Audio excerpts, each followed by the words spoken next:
Now I'm turning this on and I'm turning the timer on at the same time. Welcome to my creative carnivore kitchen. Currently I am in Tea Gardens, Australia. Here's my other channel, Aline's Adventures, all about my nomad life. So this video is a remake about the kettle eggs, a better video. So I boil my eggs in a kettle. Yes, even when I have a pan available and other stuff available, it's my favorite way. Okay, cooking eggs is hard and easy at the same time. It's hard to get them the way you really want them, and everyone likes them differently. So what I did when I still lived in Reno, Nevada, the United States, I had like in a cupboard, I had like a list. I put that list up. Now, of course, I'm not doing that anymore because I'm traveling around. So now the list wouldn't help me because every kettle is different. Every place where I am is different. So first you gotta figure out, how your kettle works and where you are and so the list I did on the list, I put small eggs, medium eggs, large eggs, because it depends what kind of eggs you use, of course, how big they are. And then I put different stages of cooking. So like 3-minute eggs, those are not necessarily done 3 minutes. Those are just the ones you don't peel, you just take the top off and spoon out. And then I have liquid yolk eggs, my favorites. And then I wrote down jammy eggs and hard-boiled eggs. Of course, there are many different stages.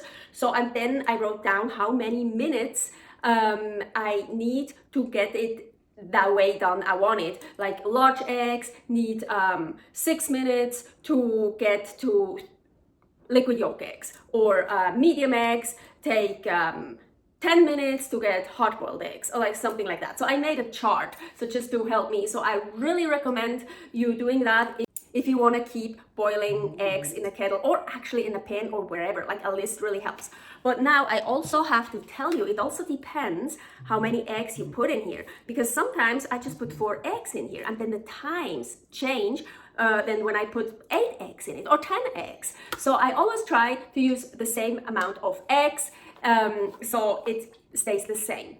So usually when I get to a new place, I try to figure out how the kettle works and everything. Well, not how long it takes. So I put like 8 eggs in there, and then I choose a number, like let's say 5 minutes or 6 minutes, and then I take an egg out after 6 minutes, then after 6.5, then 7 minutes, 7.5. So I can figure out how well they get done at and how many minutes. So that's what I'm gonna show you right now.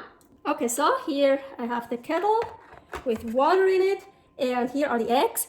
Room temperature, so the chance is much smaller that they're gonna break. So really you want to use room temperature eggs. Sometimes I have smaller eggs and I have bigger eggs, and I actually like that because so the smaller eggs I use for Paul, for he just wants totally hard-boiled eggs, but now they are all more or less big eggs. This is a bit smaller one, so let's put that in first. I usually put in the smaller ones first because those are then for Paul. So just gonna put all of them in here. So, and I'm gonna make sure they covered with water. Yes, they are.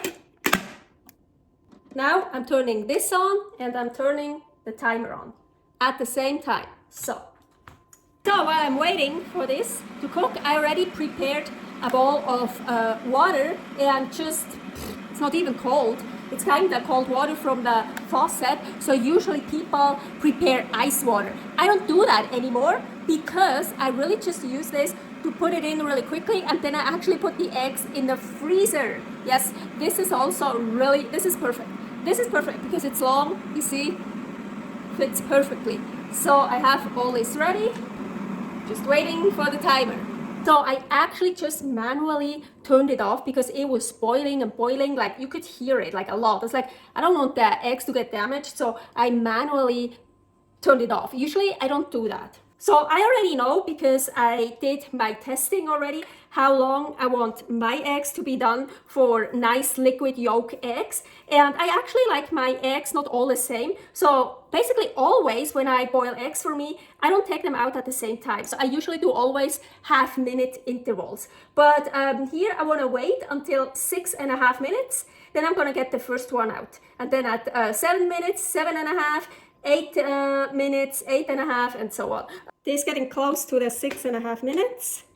Open it, take one out, Close it back up. Put it in the freezer. Okay, freezer. Here I have 2 more and I put them like in a row, so I know the one in the very front is the first, the second, the third. So mine are out. I made 4, so my last one was 8 minutes. So those are for Paul. Paul only likes his hard-boiled, so I don't really care usually. I just leave it in there. Well, I try to figure out a good time to take them out so they don't get the colored ring, like so they don't get that grayish, bluish ring around it. But he doesn't mind, he still eats them.